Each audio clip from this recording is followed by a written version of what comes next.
ඒ භාග්‍යවත් වූ අරහත් වූ සම්මා සම්බුදුරජාණන් වහන්සේට අපගේ নমස්කාරය වේවා. නමෝ බුද්ධාය. සුපුරුදු පරිදි අදත් ඔබ මේ එක්වී සිටින්නේ ඔබේ රූපවාහිනී මාධ්‍ය කල්යාණ මිත්‍රයා. ශ්‍රද්ධා රූපවාහිනිය ඔස්සේ ඔබ වෙත ගෙන එන අසිරිමත් ධම්සක සජීවී සදහම් වැඩසටහනත් සමගින් අදත් අපගේ ගෞරවනීය ආරාධනෙන් මෙහි වැඩම කොට වදාළ පින්වත් ස්වාමින්වහන්සේව මා নমස්කාර පූර්වකව පිළිගනු ලබනවා. සාදු සාදු සාදු. අදත් අසිරිමත් ධම්සක සජීවී සදහම් වැඩසටහන ආරම්භ කිරීමට භාග්‍යවත් බුදුරජාණන් වහන්සේට සුවඳ මල් පූජා කොට පින්වත් ස්වාමින් වහන්සේට තැහැත් වට්ටිය පිළිගන්වා ධර්ම දේශනය සඳහා ආරාධනා කර සිටිමු.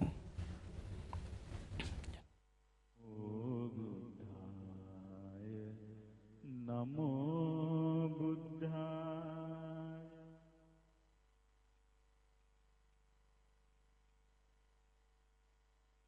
නමෝ බුද්ධාය නමෝ බුද්ධාය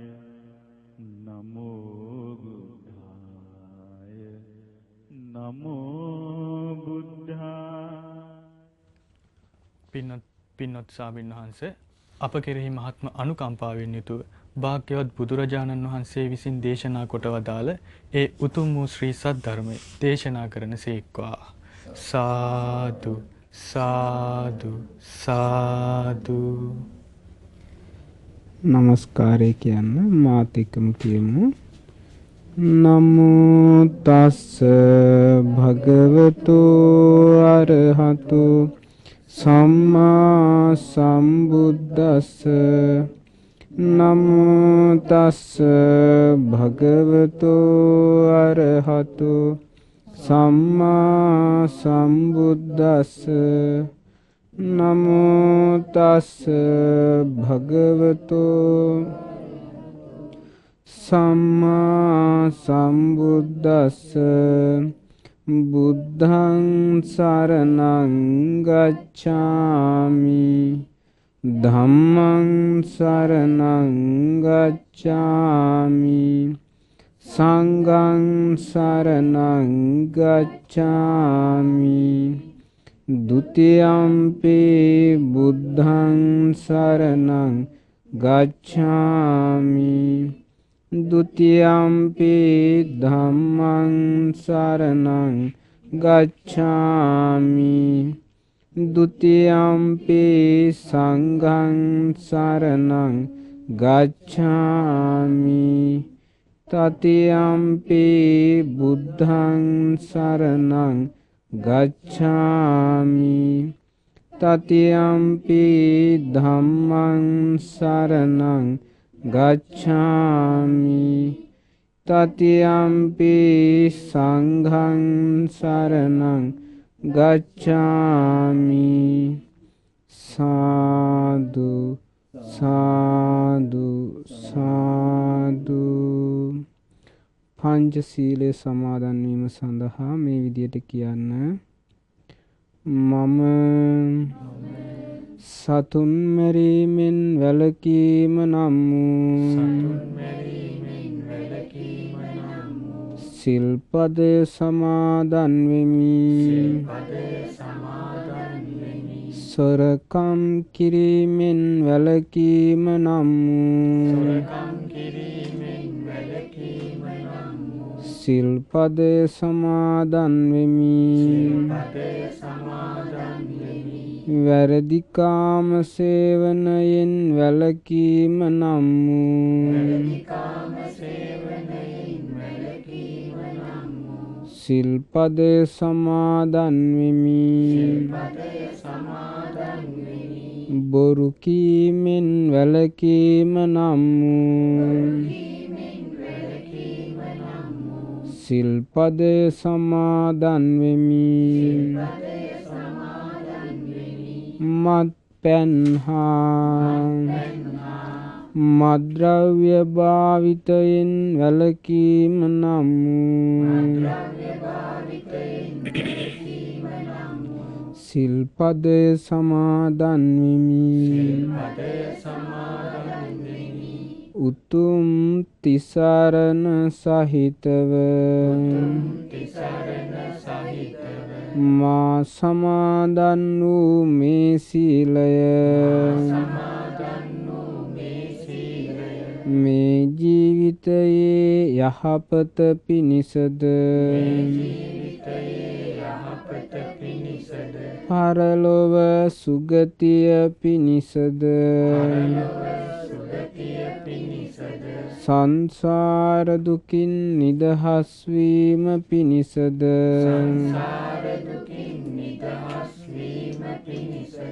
හේතු වේවා වාසනාව වේවා සාදු සාදු සාදු මාත් එක්කම කියන්න නමස්කාර වේවා බුදුරුවනට සමදා බුදු හිමි සරණ යමි නමස්කාර වේවා ධම්රුවනට සමදා සදහම් සරණ යමි නමස්කාර වේවා සංඝරුවනට සමදා මහා සංඝ සරණ යමි නමස්කාර වේවා තුනුරුවනට සමදාති සරණ සරණ යමි සාදු සාදු ශ්‍රද්ධාවන්ත වාසනාවන්ත පින්වත්නි අද සවස් කාලයේ මේ පින්නතුල්ලා මේ සූදානම් වෙලා ඉන්නේ අපගේ ජීවිතයට යහපත ආර්ථය සිද්ධ කරගන්න උතුම් ධර්ම ශ්‍රවණයක් ලබා ගැනීමේ අදහසින් අපි අපේ ජීවිතවලට අපි සිද්ධ කරගන්න දේවල් මේ උපදින සත්‍ය කරගන්න දේවල් හොඳට පැහැදිලිව පේනවා. සමහර අය පින් කරගන්නවා, සමහර අය පව් කරගන්නවා. සමහර අය කුසල් කරනවා, සමහර අය අකුසල් කරනවා. සමහර අය යහපත් දේවල් සිද්ධ කරගන්නවා, තව සමහර අය අයහපත් දේවල් සිද්ධ කරගන්නවා. ඒ වගේම සමහර අය ධර්මය පුරුදු කරගන්නවා, සමහර අය අධර්මී හැසිරෙනවා. ඉතින් යම්තාක් යහපත් දේවල් තියෙනවාද ඒ හැම දෙයක්ම අපේ ජීවිතයට එකතු කරගන්නවා නම් එයා ඒ ධර්මය අපගේ ශාස්ත්‍රූන් වහන්සේ වදාළ ධර්මය එයා ජීවිතයට එකතු කරගත්තා නම් එයාට සෑම යහපත් දෙයක්ම සිද්ධ කරගන්න අවස්ථාව තියෙනවා. ඉතින් බුදුරජාණන් වහන්සේ එක අවස්ථාවකදී දේශනා කළා පින්වත් මහණෙනි මම ධර්මයයි අධර්මයයි කියලා දෙන්නවා. පින්වත් මහණෙනි ධර්මය මොකද්ද? මේ සම්මා දිට්ඨි, සම්මා සංකල්ප, සම්මා වාචා, සම්මා කම්මන්ත, සම්මා ආජීව, සම්මා වායාම, සම්මා සති, සම්මා සමාධි මේ විදිහට දේශනා කළා. ඒ වගේම අධර්මයේ ලෙස මිච්ඡා දිට්ඨි, මිච්ඡා සංකප්ප ආදී වශයෙන් දේශනා කළා. ඒ වගේම තවත් අවස්ථාවකදී බුදුරජාණන් වහන්සේ දේශනා කළා මේ ධර්මයේ හැටියට ඒ තමයි ප්‍රාණඝාතයෙන් වැළකීම, සොරකමින් වැළකීම, වැරදි කාම සේවනයෙන් වැළකීම, බොරු කීමෙන් වැළකීම, පරුස වචන කීමෙන් වැළකීම, කේලාම් කීමෙන් වැළකීම, හිස් වචන කීමෙන් වැළකීම, ඒ වගේම අනවිජ්ජාව, අව්‍යාපාදයයි සම්මා දිට්ඨියයි. මේක තමයි ධර්මය. ඉතින් අපිට දුර්ලභව ලැබිච්ච මනුස්ස ජීවිතයේදී මෙන්න මේ ධර්මය අපේ ජීවිතයට දායාද කරගන්න උපකාර වන ඊටාම වටිනා දේශනාවක් මජ්ක්‍ධිම නිකායේ පළවෙනි කොටසේ සඳහන් වෙනවා. ඉතින් මේ දේශනාවේ නම තමයි මේ ධර්මයේ දායාද කර ගැනීම ගැන වදාළ දේශනාව ධම්ම දායාද සූත්‍රය. බුදුරජාණන් වහන්සේ ඒ දවස්වල වැඩ සිටියේ සවැත් නුවර ජේතවනාරාමයේ අනාථපිණ්ඩික සිටුතුමා විසින් පූජා කරන ලද අසපුවේ.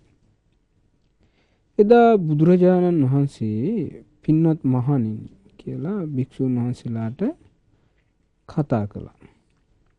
කතා කරලා බුදුරජාණන් වහන්සේ දේශනා කරනවා ධම්මදායාදාමේ භික්කවේ භවත. පින්වත් මහණෙනි මේ ධර්මය දායාද කරගන්න මා ආමිස දායාද. ආමිසේ දායාද කරගන්න එපා කියනවා. මට ඔබලා ගැන මහත් අනුකම්පාවක් තියෙනවා. කීන්ති මේ ශාවකා ධම්ම දායාද භවෙයු. අනේ මාගේ ශ්‍රාවකයන් ධර්මයේ දායාද කර ගන්නවා නම් නො ආමිස දායාද. මේ ආමිසේ දායාද කරගන්නේ නැත්තම් කියලා මගේ හිතේ මහත් අනුකම්පාවක් තියෙනවා කියනවා ඔබලගේ. එතකොට බුදුරජාණන් වහන්සේ විසින්ම දේශනා කරනවා මට ඔබලා ගැන මහත් අනුකම්පාවක් තියෙනවා. එතකොට භාග්‍යවතුන් වහන්සේගේ අනුකම්පාව, කරුණාව, මෛත්‍රිය කොහොමද තියෙනවා. බුදුරජාණන් වහන්සේ මේ වෙලාවේදී ඒක විශේෂයෙන් දේශනා කරනවා. හේතුව මොකද? මේ ධර්මය දායාද කරගන්න කියලා.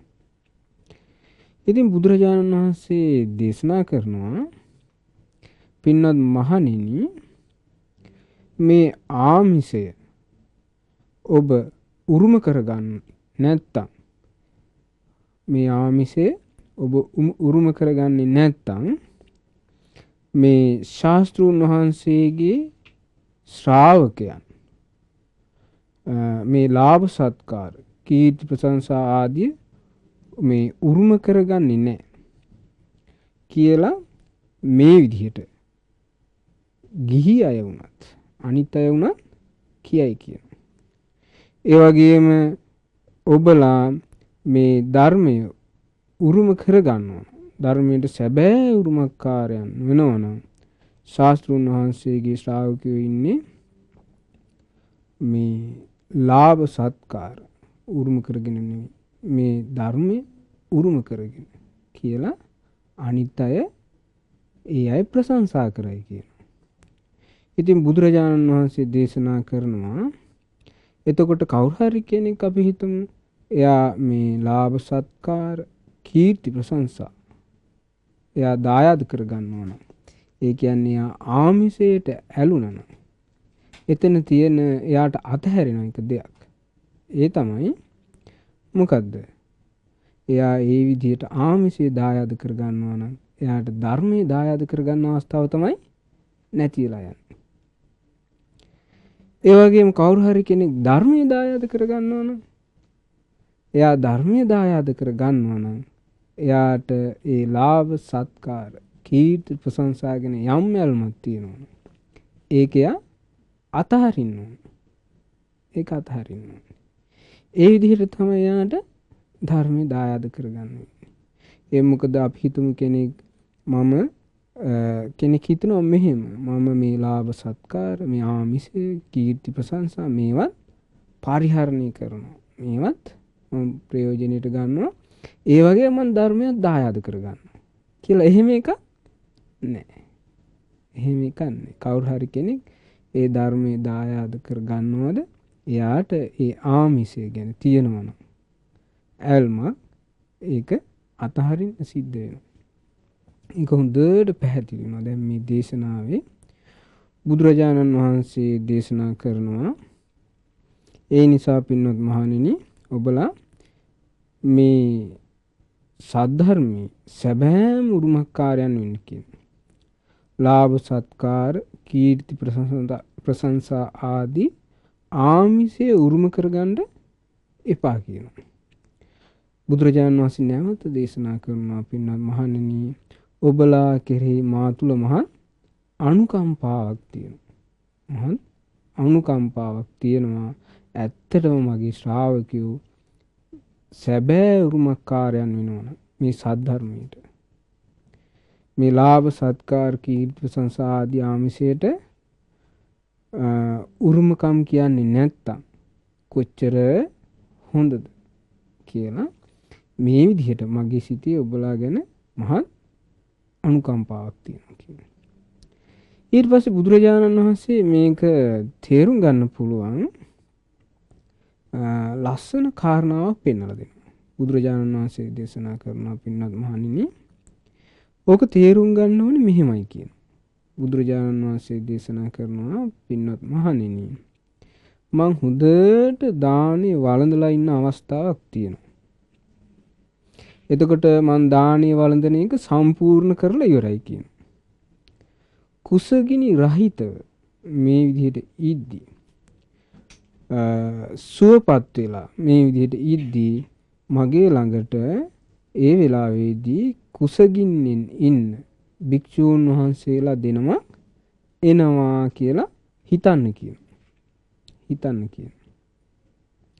ඉතින් මේ භික්ෂූන් වහන්සේලා දෙනම මේ විදිහට වැඩියට පස්සේ බුදුරජාණන් වහන්සේ දේශනා කරනවා එතකොට පින්වත් මහණෙනි මම එක භික්ෂුවකට මෙහෙම කියනවා. කොහොමද මම දැන් මේ දානේ වළඳලා ඉන්නේ. වැළඳීම අවසන් කරලා ඉන්නේ. ඉතින් මම මේ කුසගිනි රහිතව ඉන්නේ. මම මේ පිණ්ඩපාතේ කොටසකුත් අහක දමන්න ඉතිරි වෙලා තියෙන්නේ. ඉතින් ඔබ කැමති නම් මේ පිණ්ඩපාතේ ඉතිරි කොටස වළඳන්න කියලා මේ විදිහට බුදුරජාණන් වහන්සේ දේශනා කරනවා. එතකොට මේ භික්ෂුන් වහන්සේලාට මේ විදිහට කියද්දී බුදුරජාණන් වහන්සේ දේශනා කරනවා ඉතින් ඔබලා මේක වළඳන්නේ නැත්තම් මම මේ ඉතිරි වෙච්ච ආහාර කොටස තනකොළ නැති බිමකට හරි එහෙම නැත්තම් සතුන් නැති ජලයේ පහ කරලා හරි යවමු කියලා බුදුරජාණන් වහන්සේ මේ විදිහට අර භික්ෂූන් දෙනම ආවට පස්සේ දානි වළඳලා ඉවර වෙලා ඉතිරි වෙච්ච දානි කොටස සම්බන්ධයෙන් මේ විදිහට අර දෙන්නටම අවස්ථාවක් දෙනවා කියනවා. එතකොට පින්වත් මහණෙනි ඒ භික්ෂූන්ගෙන් එක භික්ෂුවකට මෙහෙම හිතෙන්න පුළුවන් කියනවා. කොහොමද? භාග්‍යවතුන් වහන්සේ දැන් මේ ඇතිතරම් වළඳලා ඉන්නේ. ඊට පස්සේ මේ වැළඳීම අවසන් කරලා කුසගිනි රහිතව සම්පූර්ණයෙන්ම සුවපත් වෙලා ඉන්නේ. ඉතින් භාග්‍යවතුන් වහන්සේගේ පිණ්ඩපාතයෙන් කොටස අහක දමන්ට ඉතිරි වෙලා තියෙනවා. ඉතින් අපි වළඳන්නේ නැත්නම් මේ පිණ්ඩපාතේ කොටස භාග්‍යවතුන් වහන්සේ තනකොළ නැති බිමකට හරි එහෙම නැත්නම් සතුන් නැති ජලයේ හරි පහ කරලා යවනවා කියලා මේ විදිහට මෙයා හිතනවා. ඔන්න එක භික්ෂුවක් හිතනවා. ඉතින් බුදුරජාණන් වහන්සේ දේශනා කරනවා දැන් මේ භික්ෂුවට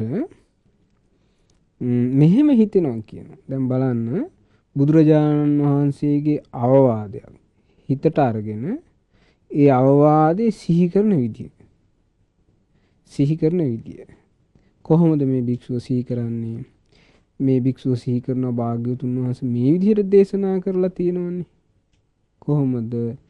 පින්වත් මහණෙනි මා විසින් මනාකොට කියා දීපු මේ සද්ධර්මයේ සැබෑම උරුමකාරයන් වෙන්න කියලා දේශනා කරලා තියෙනවා. ලාභ සත්කාර කීර්ති ප්‍රශංසා ආදී ආමිෂය උරුම කරගන්න එපා කියලා මාගේ ශාස්ත්‍රුන් වහන්සේ දේශනා කරලා තියෙනවා. එතකොට මේ පිණ්ඩපාතය කියලා කියන්නේ එක්තරා ආමිෂයක්. ඒ නිසා මේ දාන ටික වළඳන්නේ නැතිව කුසගින්නේ නැති වෙච්ච දුර්වලතාවය විසගෙන මම මේ රාත්‍රිය ගෙවනවා. ඒක තමයි හොඳ කියලා මේ විදිහට කල්පනා කරලා ඒ භික්ෂුව මොකද කරන්නේ? අර කුසගින්නේ නැති වෙච්ච දුර්වලකම දරාගෙන එදා රාත්‍රිය ගෙවනවා.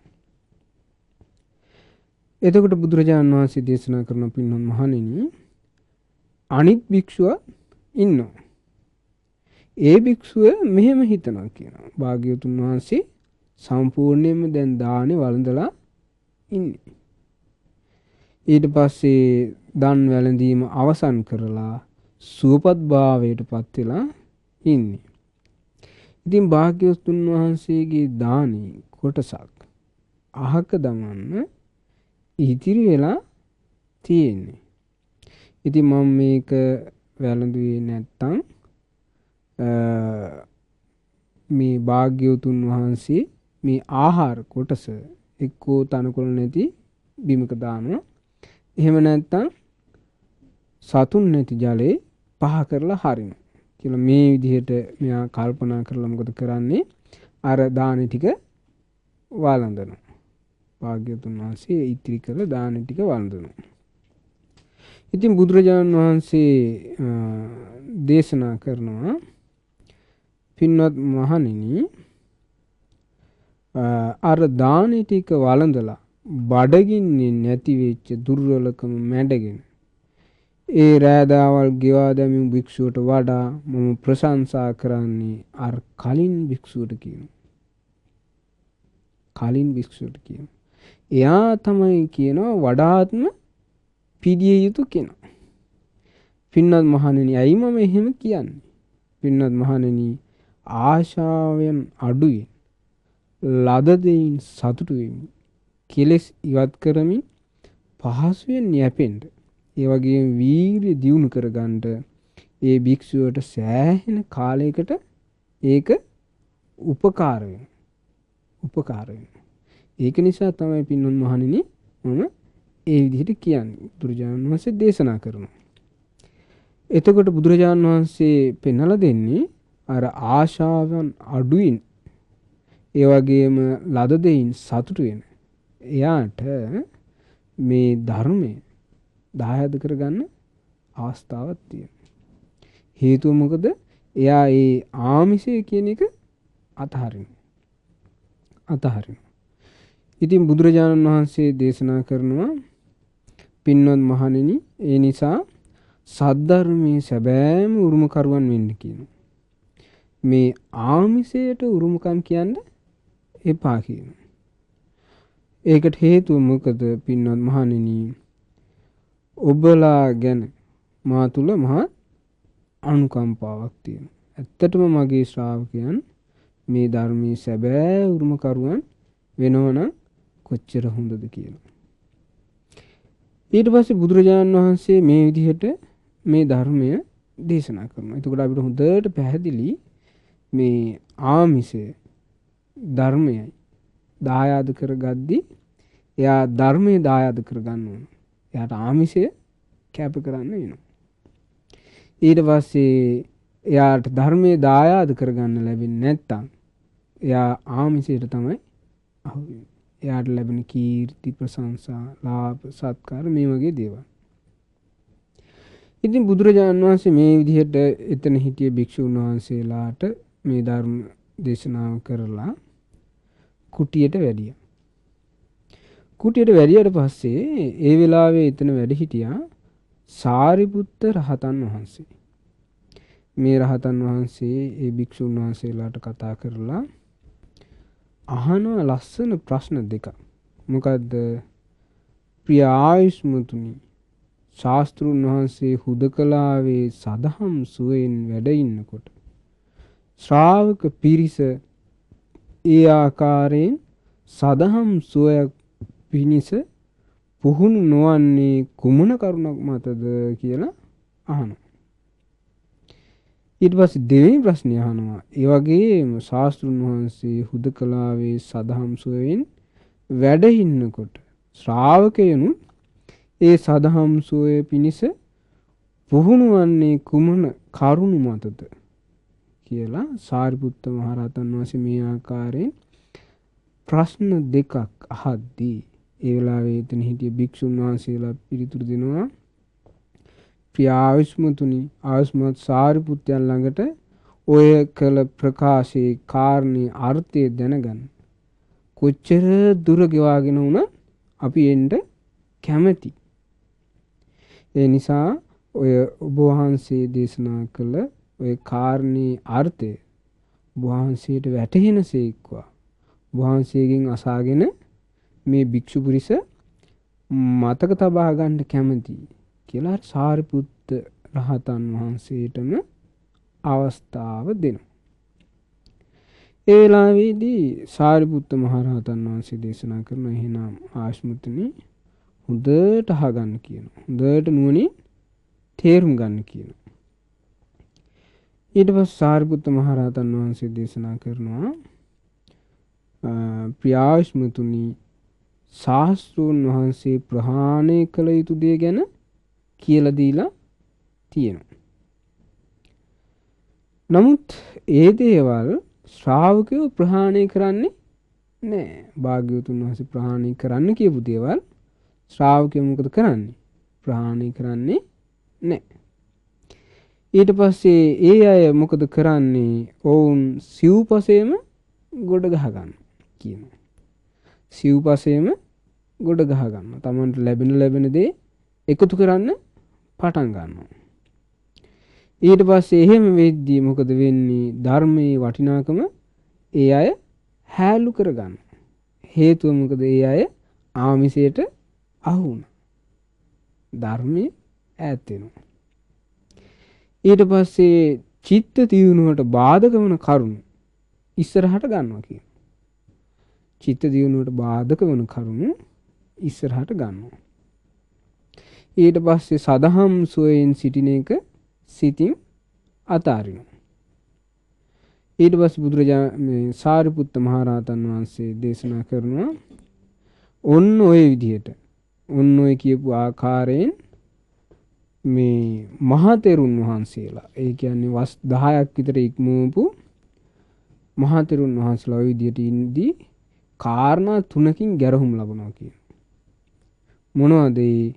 ශාස්ත්‍රූන් වහන්සේ හුදකලා සදහම් සුවයෙන් වැඩ සිටිද්දී මේ මහතෙරුන් වහන්සේලා සදහම් සුවයක් පිණිස පුහුණු වෙන්නේ නැහැ කියලා මෙන්න මේ කාරණෙන් පළවෙනි කාරණයෙන් ගරහවට ලක් වෙනවා කියන. ඒ වගේම දෙවෙනි කාරණය මොකද්ද?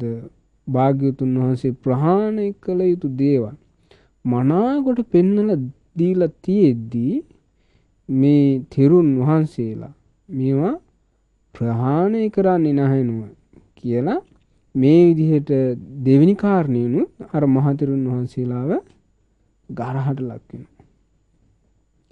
ඊට පස්සේ තුන්වෙනි කාරණේ මොකද්ද? මේ අය ගැරහුම් ලබන මේ උදවිය සිව්පසේම ගොඩ ගහ ගන්නවා. ධර්මයේ වටිනාකම හැලු කර ගන්නවා. චිත්ත දියුණුවට බාධක කරුණු ඉස්සරහට කර ගන්නවා. සදහම් සුවයෙන් ඉන්න එක සිතින් අතහැරලා දාලා ඉන්නව නෙවෙද කියලා මේ විදිහට තුන්වෙනි කාරණේනුත් අර මහතෙරුන් වහන්සේලාව ගැරහුම් ලබනවා කියලා සාරිපුත්ත මහරහතන් වහන්සේ දේශනා කරනවා. ඒ විතරක් නෙවෙයි කියනවා. ප්‍රියාස්මෘතනි ඔය ආකාරයෙන්ම තරමක් කාලයක් ගෙවුණු මධ්‍යම භික්ෂුන් වහන්සේලා, ඒ කියන්නේ මාස 5ක් විතර ගත කරපු මේදී මධ්‍යම භික්ෂුන් වහන්සේලා කරුණු තුනකින් ගරහවට ලක් වෙනවා කියනවා. අර කලින් කියපු විදිහටම මධ්‍යම භික්ෂුන් වහන්සේලා කාරණා තුනකින් ගරහට ලක් වෙනවා කියනවා. ඒ තමයි අර කලින් කියපු විදිහටම ශාස්ත්‍රුන් වහන්සේ හුදකලාවේ සදහම් සුවයෙන් වැඩ සිටිද්දී මේ තෙරුන් වහන්සේලා සදහම් සුවයක් පිණිස පුහුණු වෙන්නේ නැහැ කියන මේ කාරණේ. ඊට පස්සේ දෙවෙනි කාරණේ මොකද්ද? මේ ප්‍රහාණය කළ යුතු දේවල් මනාකොට පෙන්වලා දීලා තියෙන්නේ භාග්‍යවතුන් වහන්සේ. ඉතින් මේ තෙරුන් වහන්සේලා මේ ප්‍රහාණය කළ යුතු දේවල් ප්‍රහාණය කරන්නේ නැහැ නෙවෙයි. කියලා මෙන්න මේ දෙවෙනි කාරණේදුත් ගැරහුම් ලබන. ඊට පස්සේ තුන්වෙනි කාරණය මොකද්ද? මේ උදවිය සිව්පසේම ගොඩ ගහන. ඊට පස්සේ ධර්මයේ වටිනාකම හැලු කරගන්නවා. දැනට උනත් සමාජයේ මේ වගේ කතා බහ ඇහිලා ඇති. ඒ හේතුව මොකද මේ? ධර්මය දායද කරගන්න බැරිකම.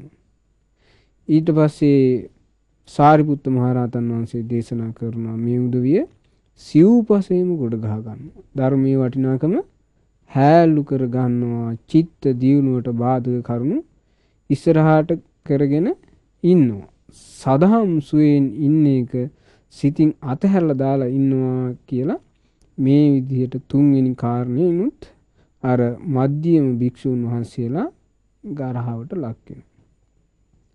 ඊට පස්සේ සාරිපුත්ත මහරහතන් වහන්සේ දේශනා කරන ඔය ආකාරයෙන්ම කාරණා තුනකින් ඒ ආකාරයෙන්ම මේ කරුණු තුනින්ම අර නවක භික්ෂුන් වහන්සේලාත් ගැරහුම් ලබනවා. ඉතින් සාරිපුත්ත මහරහතන් වහන්සේ දේශනා කරන ප්‍රිය ආයුෂ්මතුනි ශාස්ත්‍රුන් වහන්සේ හුදකලාවේ සදහම් සුවයෙන් වැඩ සිටිද්දී එබඳු සදහම් සුවයක් පිණිස ශ්‍රාවකයන් පුහුණු නොවන්නේ ඔන්න ඔය ආකාරයට කියන. පුහුණු වෙන්නේ නැත්තේ ඔය විදිහට කියනවා. එහෙනම් මේ ධර්මයේ සඳහා එයා හුද්දට ඒකට පුරුදු වෙන්න නම් එයාට තියෙන්න ඕනේ අල්පේච්ඡ බව නේ.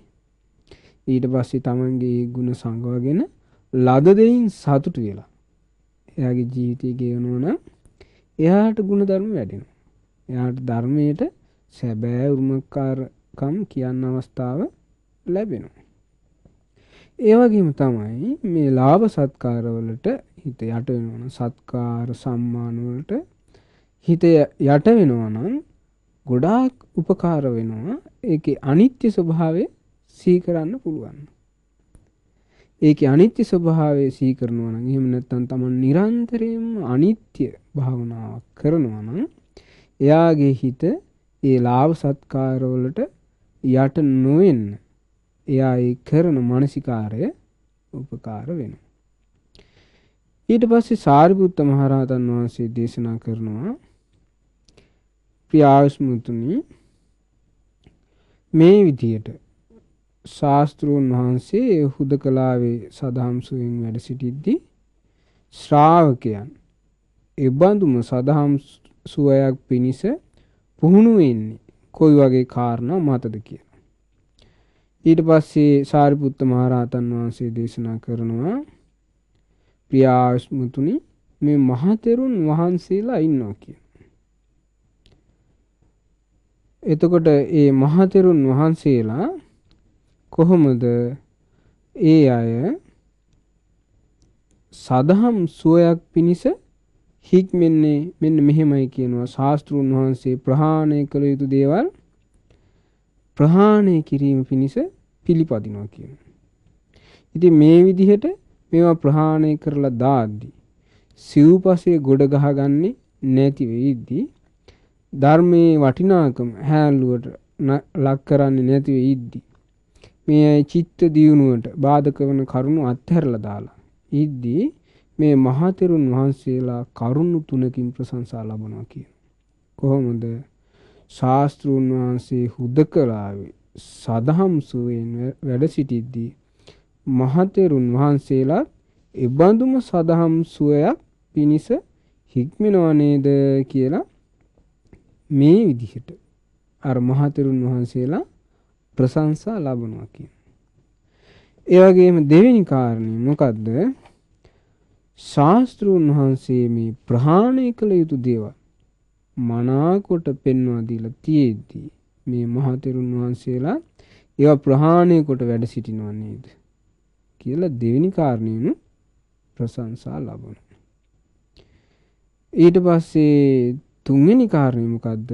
මේ මහතෙරුන් වහන්සේලා සිව්පසේ ගොඩ ගහගන්නේ නැහැ.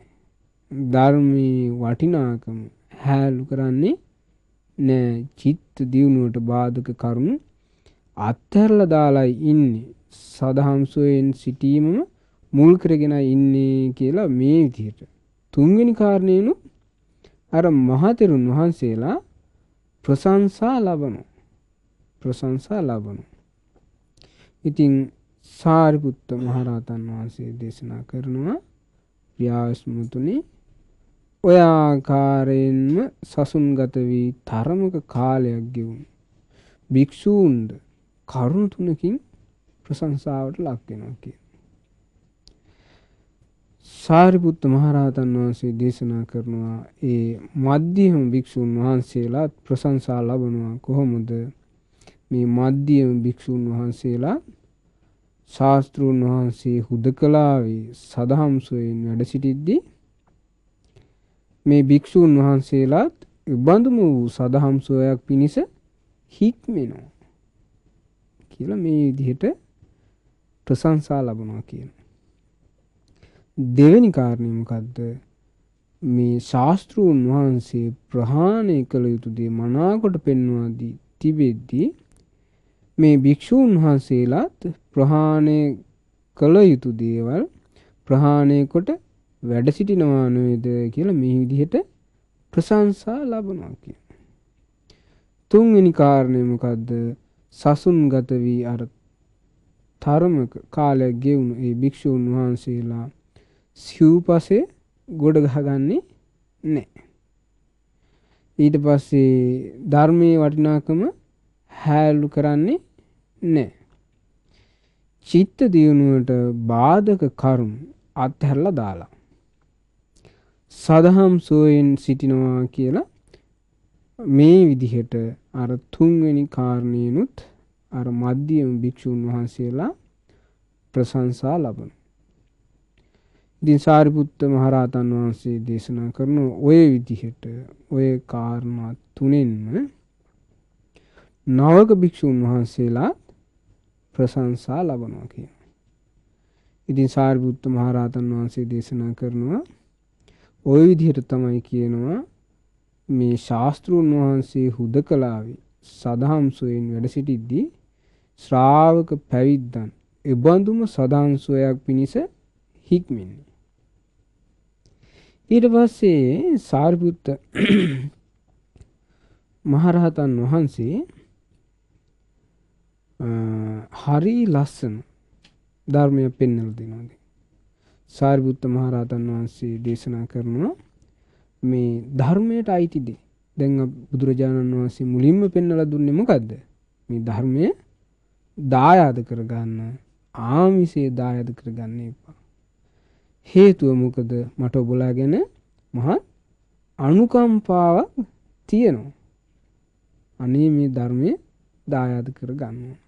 ආමිෂේ දායාද කරගන්නේ නැත්තම් කියනවා. ඊට පස්සේ සාරිපුත්ත මහරහතන් වහන්සේ දේශනා කරනවා දැන් මේ ධර්මයට අයිති දේ. මොකද්ද? ප්‍රිය ආයුෂ්මතුනි මේ ගැන කියද්දී මේ ලෝභය පාපී දෙයක් කියනවා. ලෝභය කියන්නේ පාපී දෙයක් කියනවා. ද්වේෂය පාපී දෙයක් කියනවා. සාරිපුත්ත මහරහතන් වහන්සේ දේශනා කරනවා මේ ලෝභය ද්වේෂය ප්‍රහාණය කිරීම පිණිසයි මේ මධ්‍යම ප්‍රතිපදාව තියෙන්නේ. එතකොට බලන්න කෙනෙක් ලෝභය උපදිනවා. එයාට තියෙනවා නම් ලාභ, එහෙම නැත්නම් සත්කාර, එහෙම නැත්නම් සම්මාන, එහෙම නැත්නම් කීර්ති, ප්‍රශංසා මේ වගේ දේවල් එක්ක එයාගේ හිත ඇලෙනවා. එයාට ලෝභය උපදිනවා. ලෝභය උපදිනවා. තණ්හාව ඇති වෙනවා. රාගය ඇති වෙනවා. ඒකට ගිජු බව ඇති වෙනවා. එතකොට ඒ ලෝභය කියන පාපී දේ යම් කෙනෙක් ලාභ සත්කාරණ දායාද කරගත්තේ එයාට ඒ පාපී වූ අකුසල එයාගේ පිටිපස්සේ එනවා. එයාට ධර්මයේ දායාද කරගන්න අවස්ථාව තමයි අතහැරුනේ. ඊට පස්සේ මෙයා ඒ විදිහටම ඒ සත්කාර, සම්මාන, ලාභ, කීර්ති, ප්‍රශංසා මේකටම මෙයා කැමති වෙලා තියෙද්දී මෙයාට ඒක නොලැබී යනවා. මෙයාට අලාභය ඇති වෙනවා. අසත්කාරය ඇති වෙනවා. අසම්මානය ඇති වෙනවා. එහෙම නැත්නම් මෙයාගේ අගුණ කියන්න පටන් ගත්ත ගමන් මෙයාට මොකද වෙන්නේ? ද්වේෂය ඇති වෙනවා. එතකොට මේ ද්වේෂය පාපී දෙයක්. ඒකට අර ලාභ සත්කාර වලට තිබ්බ කැමැත්ත තමයි මුල් වෙලා තියෙන්නේ. නේ? ඉතින් සාරිපුත්ත මහරහතන් වහන්සේ පෙන්වලා දෙනවා. ඉතින් ඔය අකුසල ලෝභයයි ද්වේෂයයි ප්‍රහාණය කරන්න තමයි මේ මධ්‍යම ප්‍රතිපදාව තියෙන්නේ. ඊට පස්සේ සාරිපුත්ත මහරහතන් වහන්සේ දේශනා කරනවා මේ මධ්‍යම ප්‍රතිපදාවෙන් ධම්මස ලබා දෙනවා කියනවා. නුවණ ලබා දෙනවා. සංසිඳීම ලබා දෙනවා. විශේෂ ඥානෙ ලබා දෙනවා. ඊට පස්සේ මේ ආර්ය සත්‍ය අවබෝධය ලබා දෙනවා. නුවණ ලබා දෙනවා. සංසිඳීම ලබා දෙනවා. විශිෂ්ට ඥානෙ ලබා දෙනවා මේ ආර්ය අෂ්ටාංගික මාර්ගය. ඉතින් මේ නිවන පිණිස පවතින මධ්‍යම ප්‍රතිපදාව කුමක්ද? ප්‍රිය ආයුෂ්මත් තරුණි, ඒක තමයි කියනවා මේ ආර්ය අෂ්ටාංගික මාර්ගය සම්මා දිට්ඨි, සම්මා සංකප්ප, සම්මා වාචා, සම්මා කම්මන්ත, සම්මා ආජීව, සම්මා වායාම, සම්මා සති, සම්මා සමාධි. ඉතින් සාරිපුත්ත මහරහතන් වහන්සේ දේශනා කරනවා ප්‍රිය ආයුෂ්මතුනි, මෙන්න මේ ආර්ය අෂ්ටාංගික මාර්ගය, මේ මධ්‍යම ප්‍රතිපදාව කියන්නේ මේකට තමයි කියන්නේ. ඊට පස්සේ සාරිපුත්ත මහරහතන් වහන්සේ තවත් අකුසල ස්වභාවයක් ගැන පෙන්වලා දෙනවා. ප්‍රිය ආයුෂ්මතුනි, මේක ගැන කියද්දී මේ ක්‍රෝධය පාපී දෙයක් කියනවා. ඊට පස්සේ මේ බද්ධ වෛරය පාපී දෙයක් කියනවා. මෙන්න මේ අකුසල් ප්‍රහාණය කිරීම පිණිස තමයි කියනවා මේ මධ්‍යම ප්‍රතිපදාව තියෙන්නේ.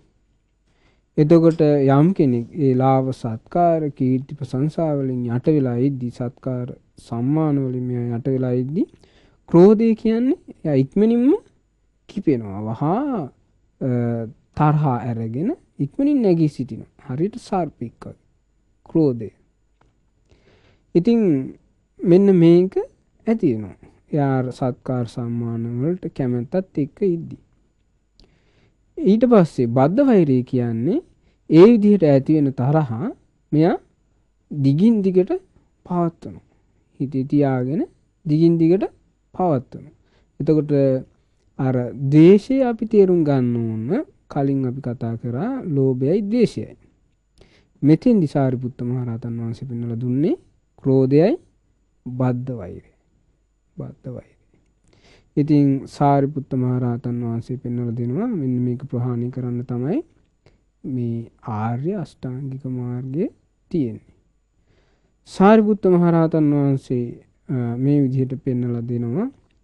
එතකොට පින්වත්නි, මේ විදිහට මේ අකුසල් ප්‍රහාණය කරන්න අපිට තියෙන්න ඕනේ මේ ධර්මයේ ගැන. අපි ධර්මය කියන්නේ මොකද්ද කියලා ඉගෙන ගත්තනේ. ලොකු ගෞරවයක් තියෙනවා. බුදුරජාණන් වහන්සේ දේශනා කරනවා පින්වත් මහණෙනි, මේ පුද්ගලයෝ 4 දෙනෙක් ඉන්නවා කියනවා. අංගුත්තර නිකාය සඳහන් වන දේශනාවක් තියෙන්නේ. ඒකෙදි බුදුරජාණන් වහන්සේ දේශනා කරනවා කෙනෙක් ඉන්නවා කියනවා. එයා ධර්මයට ගරු කරන්නේ නැහැ කියනවා. කෝධයට ගරු කරනවා කියනවා. කෝධ ගරුක සූත්‍රය. කෙනෙක් ඉන්නවා කියනවා ධර්මයට ගරු කරන්නේ නැහැ කියනවා. එයා ගුණමකු බවට ගරු කරනවා කියනවා. තව කෙනෙක් ඉන්නවා කියනවා එයා ධර්මයට ගරු කරන්නේ නැහැ කියනවා. එයා ලාභයට ගරු කරනවා කියනවා. තව කෙනෙක් ඉන්නවා කියනවා එයා ධර්මයට ගරු කරන්නේ සත්කාර වලට තමයි ගරු කරන්නේ. එතකොට ඒකිනුත් හොඳටම පැහැදිලි. කෙනෙකුට ධර්මයටත් ගරු කරනවා. ඊට පස්සේ ක්‍රෝධයටත් ගරු කරනවා කියලා එහෙම ගන්න බෑ. ඒකයි. එතකොට එයා ධර්මයට ගරු කරනවා නම් එයා ක්‍රෝධය කියන එක බැහැර කරන්න එයාගේ හිතේ ලොකු කැමැත්තක් තියෙනවා. ඒ කියන්නේ ධර්මයේ ගැන ලොකු ආදරයක්, ගෞරවයක්, භක්තියක් කැමැත්තක් තියෙන කෙනාට ක්‍රෝධය ඇති වෙද්දී එයාට ඒක ප්‍රහාණය කරගන්න අවස්ථාවක් තියෙනවා. හේතුව මොකද? එයා ධර්මයට ගරු කරනවා. ගුණමක බව ඇති වෙද්දී ප්‍රහාණය කරගන්න අවස්ථාවක් තියෙනවා. හේතුව මොකද? එයා ගරු කරන්නේ ධර්මයට. ඒ ගුණමක ස්වභාවය එයා තුළ මතුවේද්දී එයා ඒ පැත්ත ගන්නෙ නෑ. එයා ගන්නේ ධර්මයේ පැත්ත. ඉතින් බුදුරජාණන් වහන්සේ දේශනා කළා කෝධ මක්ඛ ගරු බික්ඛු ලාභ සත්කාර ගාරෝ. ඒ කියන්නේ කවුරු හරි භික්ෂුවක් මේ ක්‍රෝධයට නම් ගුණමක බවට නම් ලාභ සත්කාර මේ වගේ දේවල් වලට නම් ගරු කරන්නේ නතේ ධම්මේ විරූහන්ති සම්මා සම්බුද්ධ දේශිත. ඒ කියන්නේ ඒ කෙනා මේ බුද්ධ ශාසනය තුල වැඩෙන්නේ නැහැ කියනවා. වැඩෙන්නේ නැහැ. දැක්කනේ ධර්මයට ගරු කරන්නේ නැති කෙනා වැඩෙන්නේ. ඊට පස්සේ බුදුරජාණන් වහන්සේ දේශනා කරන මේ විදිහට කවුරු හරි කෙනෙක් මේ ධර්මය ගැන හොඳට ගෞරවය ඇති කරගත්තා නම් එයා තමයි කියනවා මේකේ දියුණුවක් කරා යන කෙනා. ඉතින් සාරිපුත්ත මහරහතන් වහන්සේ දේශනා කරනවා ප්‍රිය ආයුෂ්මතුනි මේ ගැන කියද්දී මේ අනිත් අයගේ ගුණමැකීම ගුණමක බව පාපී දෙයක් කියන. ඊට පස්සේ එකට එක කිරීම පාපී දෙයක් කියන. එහෙමනේ දැන් තව කෙනෙක්ගේ කීර්ති ප්‍රශංසාවලට අපේ හිතේ තමන්ට කීර්ති ප්‍රශංසා බලාපොරොත්තු වෙන්නේ ලැබෙන්නේ වෙන කෙනෙකුට ලැබෙනවා. ලැබෙනකොට ඔන්න එයාගේ ගුණමකණ්ඩ පටන් ගන්නවා. ඒක පාපී දෙයක්. අකුසල සහගත දෙයක්. ඊට පස්සේ මොකද කරන්නේ මෙයා? එකට එක කරනවා. ඒක පාපී දෙයක්. අකුසල සහගත දෙයක්. සාරිපුත්ත මහරහතන් වහන්සේ දේශනා කරනවා ප්‍රියාවිස්මතුනි මෙන්න මේ මධ්‍යම ප්‍රතිපදාව තියෙන්නේ මේ අකුසලයන් ප්‍රහාණය කරන්න. මොකද්ද මේ මධ්‍යම ප්‍රතිපදාව? ඒ මේ ආර්ය අෂ්ටාංගික මාර්ගය. සම්මා දිට්ඨි, සම්මා සංකප්ප, සම්මා වාචා, සම්මා කම්මන්ත, සම්මා ආජීව, සම්මා වායාම, සම්මා සති, සම්මා සමාධි. ඊට පස්සේ සාරිපුත්ත මහරහතන් වහන්සේ දේශනා කරනවා පියාස්මුතුනි මේ ගැන කියද්දී මේ ඊර්ෂ්‍යාව පාපී දෙයක්. ඒ වගේම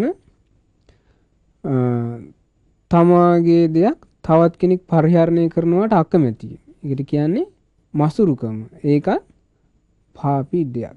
ඊර්ෂ්‍යාව කියන්නේ අනුන්ගේ යහපතක්. එහෙම නැත්නම් අනිත් අයට ලැබෙන ලාභ සත්කාර මේ වගේ දේවල් තමාට ඉවසන්න බෑ. මොකද තමන් ඒ ලාභ සත්කාර වලට ඇලිලා. ඉවසන්න බෑ. ඊට පස්සේ මසුරුකම කියන්නේ මෙයා අර තමන් පරිහරණය කරන දේවල් තවත් කෙනෙක් පරිහරණය කරනවට අකමැති. මසුරුකම. ඉතින් මේක පාපී දෙයක්. ඉතින් සාරිපුත්ත මහරහතන් වහන්සේ දේශනා කරනවා මෙන්න මේ පාපී දේවල් බැහැර කරන්න නැති කරලා දාන්න තමයි මේ ආර්ය අෂ්ටාංගික මාර්ගයේ තියෙන්නේ.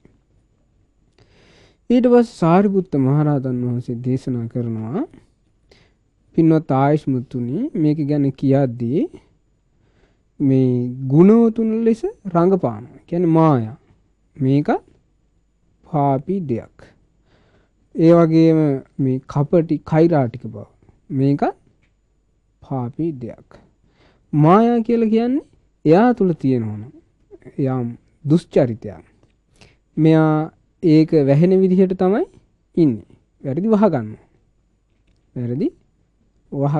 ඒකට හේතුව මොකද? ඒකට මූලික පදනම ඉන්නේ අර ලාභ සත්කාර එහෙම නැත්නම් ආමිෂයට තියෙන කැමැත්තත් එක්ක. ඒ මියාගේ වැරදි අනිත් අය දැනගයි. ඊට පස්සේ සාටයි කියන්නේ කෛරාටි කපටි බව.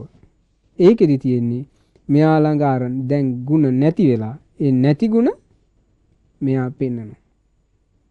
කපටි ඒකට කෛරාටික බව. ඊට පස්සේ ඒකෙදී ආ ඍජු නැහැ. වක්‍රයි. එයා කයනුත් වක්‍රයි, වචනිනුත් වක්‍රයි. ඉතින් ඒකත් පාපී දෙයක්. ඊට පස්සේ සාරිපුත්ත මහරහතන් වහන්සේ පෙන්වලා දෙනවා මේ දැඩි මතයක ඉන්නවා. දැඩිව ඉන්නවා. Taman දැඩිව ඉන්නවා. ඒක පාපී දෙයක්. ඒ වගේම අනිත් අයට වඩා තමම ඉහළින් පෙනී සිටින්න. මෙයා කල්පනා කරනවා මේක පාපී දෙයක් කියන. ඒ වගේම සාරිපුත්ත මහරහතන් වහන්සේ දේශනා කරනවා මේ මාන්නේ පාපී දෙයක්. ඊට පස්සේ අතිමාන්නේ ඒක පාපී දෙයක්. මාන්නේ කියපුවාම මෙයා කල්පනා කරන්නේ අනිත් අයට වඩා ඉහළින් ඉන්න. අතිමාන්නේ කියපුවාම එයා කල්පනා කරන්නේ තමන් පමණයි. තමන් තමයි කෙනා කියලා ඒ විදිහට තමයි අදහස තියෙන්නේ. ඉතින් මේ දෙකම පාපී දේවල්. පාපී අකුසල්. ඊට පස්සේ සාරිපුත්ත මහරහතන් වහන්සේ පෙන්වලා දෙනවා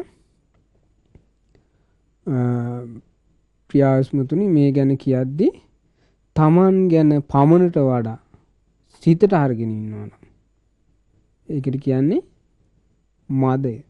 මේක පාපී දෙයක්.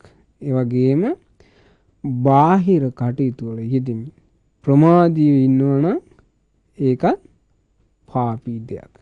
එතකොට මේ හැම එකක්ම අකුසල සහගත දේවල්. අකුසල සහගත දේවල්.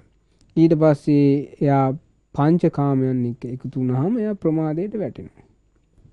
අකුසල සහගත දේවල් එයාට පංචකාමයන් වලට එකතු වෙන්නේ මොකද? එයා සත්කාර සම්මාන ඒවට කැමති. ඊට පස්සේ එයාගේ තුල කුසල් වැඩිලා නැහැ. ඊට පස්සේ එයාට ධර්මයේ දායාද කරගන්න අවස්ථාව නැති වෙලා යනවා. ඉතින් බුදුරජාණන් වහන්සේ දේශනා කළේ කොහොමද? අනේ මහණෙනි ඔයගොල්ලෝ ධර්මයේ දායාද කරගන්න ඕන. කොච්චර හොඳද? ඉතින් මගේ ළඟ ඒ ගැන මහත් අනුකම්පාවක් තියෙනවා. ඊට පස්සේ සාරිපුත්ත මහරහතන් වහන්සේ මේ විදියට මේ දේශනාව දේශනා කළා. එතකොට එතන හිටිය භික්ෂූන් වහන්සේලා හරි සතුටින් සාදු නාද නංගමින් ඒ ධර්මයේ අනුමෝදන් වුණා. අනුමෝදන් වෙලා ධර්මයේ දායාද කරගන්න. හොඳට අදිෂ්ඨාන කරගන්න. ඉතින් ඒක නිසා පින්වත්නි අපිට හොඳට පැහැදිලි. අපිට මේ දුර්ලභ ලැබිච්ච මනුස්ස ජීවිතයේදී අපිට මේ ධර්මයේ දායාද කරගන්න ඕන. ඒකට තියෙන ප්‍රධාන බාධාව කීර්තිය, ප්‍රශංසාව, ලාභ, සත්කාර, අනිත් අයගේ ගෞරව මේවා බලාපොරොත්තු වෙනවා නම් අපිට මේ ධර්මයේ දායාද කරගන්න අවස්ථාව නැති වෙලා යනවා. නැති වෙලා යනවා. ඉතින් මේ නැති වුණොත් අපිට ධර්මයේ දායාද කරගන්න තියෙන අවස්ථාව නැති වුණොත් ඒක හරි අලාභයක්. ඒකට හේතුව මොකද? මේ කාලේ ඒ අපගේ ශාස්ත්‍රඥ වහන්සේ වදාළ ධර්මය ඉගෙන ගන්න, කියවන්න, අහන්න ලැබෙන කාලේ. ඉතින් මේ වගේ කාලයක අපි මේ ධර්මයේ දායාද කරගන්නටම අදිෂ්ඨානයක් ඇති කරගන්න ඕනේ. ඉතින් මේ විදිහට අපේ සිතේ මේ සත්කාර සම්මාන සඳහා අපේ හිත නිරන්තරයෙන් නැඹුරු වෙනවා නම් එයා අනිත්‍ය භාවනාවක් නිරන්තරයෙන් කරනවා නම් එයාට ඒ සත්කාර සම්මාන තුල ලාභය තුල හිත පිහිටන්නේ නැහැ. හේතුව මොකද? එයා ඒකේ අනිත්‍ය ස්වභාවය දකින්න. අනිත්‍ය ස්වභාවය දකින්න. ඉතින් ඒක නිසා දුර්ලභව ලැබිච්ච මනුස්ස ජීවිතයේදී අපගේ ශාස්ත්‍රූන් වහන්සේ මෙලොවත් පරලොවත් ශ්‍රේෂ්ඨයි කියලා වදාළ ඒ ධර්මය. ඒ වගේම අපගේ ශාස්ත්‍රූන් වහන්සේ ගුරුවරයෙක් හැටියට ගුරු තනතුරේ ලබාගත්තු ඒ ශ්‍රේෂ්ඨ ධර්මය. ඒ වගේම තුන් ලෝකයක නුවණැති දෙවියන් මිනිසුන් සරණ ගියපු ඒ ශ්‍රේෂ්ඨ ධර්මය. ඒ වගේම බොහෝ පිරිසක් සසරෙන් නිදහස් කර ඒ ශ්‍රේෂ්ඨ ධර්මය දායාද කරගන්න අපිටත් මේ උතුම් ධර්ම ශ්‍රවණයත් උපකාර වේවා කියලා සාදු කියන්න.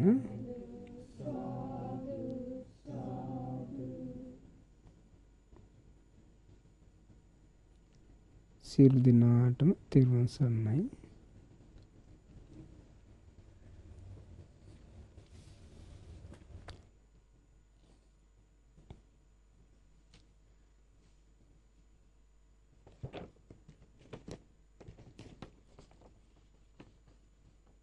ශ්‍රද්ධාවන්ත පින්වත්නි, අද දිනේදී අසිරිමත් ධම්සක මේ උතුම් දේශනය සඳහා දායකත්වය දරන්නේ නොම්බර 202 මාලපල්ල පන්නිපිටියේ පදිංචි ටී.කේ. ජයසූරිය විශ්‍රාමික ගුරු මෑණියන් විසින් කියලා සඳහන් කරලා තියෙනවා.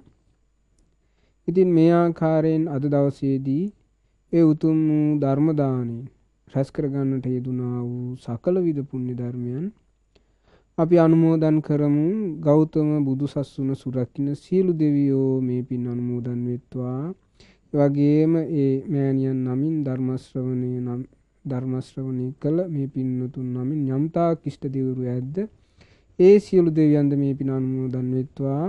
ඒ සියලු දෙවියෝ දිව්‍ය ආයුෂයෙන් වර්ණයෙන් සැපයෙන් බලයෙන් ප්‍රඥාවෙන් වැඩෙත්වා. උතුම් චතුරාර්ය සත්‍ය ධර්මය අවබෝධ කිරීමේ වාසනාව ලබත්වා කියලා සාදු කියන්නේ. ඊළඟට අපි පුණ්‍යානුමෝදනා කරමු මේ රැස් කළ ගන්නට යෙදුන සියලු පුණ්‍ය ධර්මයන්.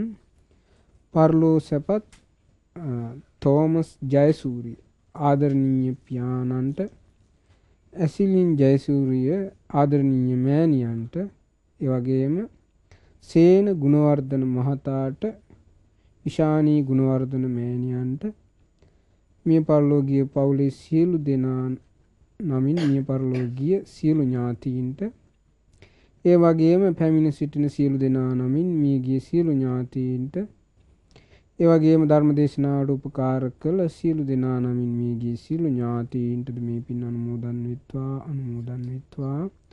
ඒ අයගේ පරලෝක ජීවිතය සුවපත් වේවා, සැපවත් වේවා. චතුරාර්ය සත්‍ය ධර්මය අවබෝධ කිරීමේ වාසනාව ලබත්වා. සාදු කියලා පින් අනුමෝදන් කරන්න. මෙම උතුම් ධර්ම දානයේ රැස් වූ සියලු පුණ්‍ය ධර්මයන් දායකත්වයේ දරන ඩී.කේ. ජයසූරිය විශ්‍රාමික ගුරු මෑණියන්ට, ඒ වගේම දූ දරුවන් ඇතුළු පවුලේ සියලු දෙනාට, ධර්ම දේශනාවට උපකාර කළ සියලු දෙනාටද, ඒ වගේම සහභාගී වූ සියලු දෙනාට මේ පින් අනුමෝදන් වෙත්වා. සියලු දෙනා නිදුක් නිරෝගී සුවපත් භාවයේ දීර්ඝායුෂ ලබත්වා. උතුම් චතුරාර්ය සත්‍ය ධර්මය අවබෝධ කිරීමේ වාසනාව ලබත්වා. සාදු කියලා පින් අනුමෝදන් සාදු. රැස් වූ සියලු පුණ්‍ය ධර්මයන් අපගේ පින්වල් ලොකු ස්වාමීන් වහන්සේට, සිල් ගුණ දම් සුරකින්න මහා සංඝරුවනට, අනගාരികා මෑණියන් වහන්සේලාට, පැවිදි අපේක්ෂක අනගාരിക දරුවන්ට මේ පින් අනුමෝදන් වෙත්වා. චතුරාර්ය සත්‍ය ධර්මය අවබෝධ කිරීමේ වාසනාව ලබත්වා. සාදු. මේ උතුම් ධර්ම දානයේ රැස් වූ සියලු පුණ්‍ය ධර්මයන් අද දින අසිරිමත් ධම්සක ධර්ම දේශනාව සඳහා දායකත්වයේ දරන පින්වතුන් ඇතුළු පවුලේ සියලු දෙනාට සහ ඥාතීන් හා හිතවතුන් සියලු දෙනාටද, වගේම ධර්ම දේශනාව සඳහා සහභාගී වූ පින්වතුන්ට, ධර්ම ශ්‍රවණය කළ සියලු පින්වතුන්ට, ලෝවාසී සියලු දෙනාට, ශ්‍රද්ධා මාසික ධර්ම දානයට සම්බන්ධ සියලු පින්වතුන්ට මේ පින් අනුමෝදන් වෙත්වා. උතුම් චතුරාර්ය සත්‍ය ධර්මය අවබෝධ කිරීමේ වාසනාව ලබත්වා. සියලු දෙනාටම තෙරුවන් සරණයි. නමෝ බුද්ධාය. මිනිසත් බව දුර්ලභයි. ඒ වගේම මිනිස් ජීවිතයක් ලද කෙනෙකුට භාග්‍යවත් බුදුරජාණන් වහන්සේ නමකගේ බුද්ධ ශාසනය මුණ ගැහිම ඊටත් වඩා දුර්ලභයි. පින්වත් ස්වාමින්වහන්සේ විසින් මනාකොට පෙන්වා දුන්නා භාග්‍යවත් බුදුරජාණන් වහන්සේ නමකගේ බුද්ධ ශාසනයේ මුණ ගැහුණු අවස්ථාවක කොයි විදිහටද ඒ කෙනා ඒ බුදුරජාණන් වහන්සේගේ නිර්මල ධර්මයේ උරුමකාරයන් බවට පත්වන්නේ කියන කාරණය පිළිබඳව අද දවසේ අපි රැස් කළ මේ සියලුම පුණ්‍ය ධර්මයන් පින්වත් ස්වාමින්වහන්සේට අනුමෝදන් කරමු. උතුම් චතුරාර්ය සත්‍ය ධර්මය අවබෝධ කර ගැනීම පිණිස පින්වත් ස්වාමින්වහන්සේට රැස් කළ සියලු පින් උපකාර වේවා. සාදු සාදු සාදු. දැන් අපි පින්වත් ස්වාමින්වහන්සේව වන්දනා කර සිටිමු. සියලු දෙනා පසඟ පිහිටුවා වන්දනා කොට මා කීවට පසු කියන්න.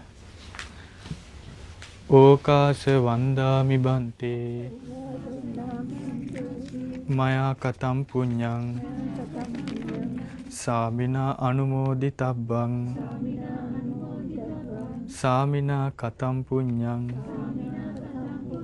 මයිහන්දාතබ්බං සාදු සාදු අනුමෝදාමි ඕකාස ద్వාරත්තේන කතං සබ්බං අච්චයං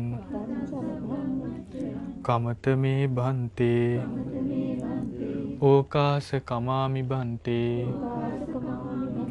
ဒ ුතියම්පි ඕකාස කමාමි බන්තේ තතියම්පි ඕකාස කමාමි බන්තේ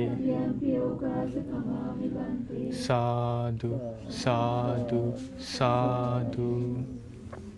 ඒත් සමගින් අද දිනට නියමිත අසිරිමත් දම්සක සජීවී සදහම් වැඩසටහන මිනිමාවට පත් වෙනවා. ඒ භාග්‍යවත් වූ අරහත් වූ සම්මා සම්බුදුරජාණන් වහන්සේට අපගේ নমස්කාරය වේවා. තෙරුවන් සරණයි. නමෝ බුද්ධාය.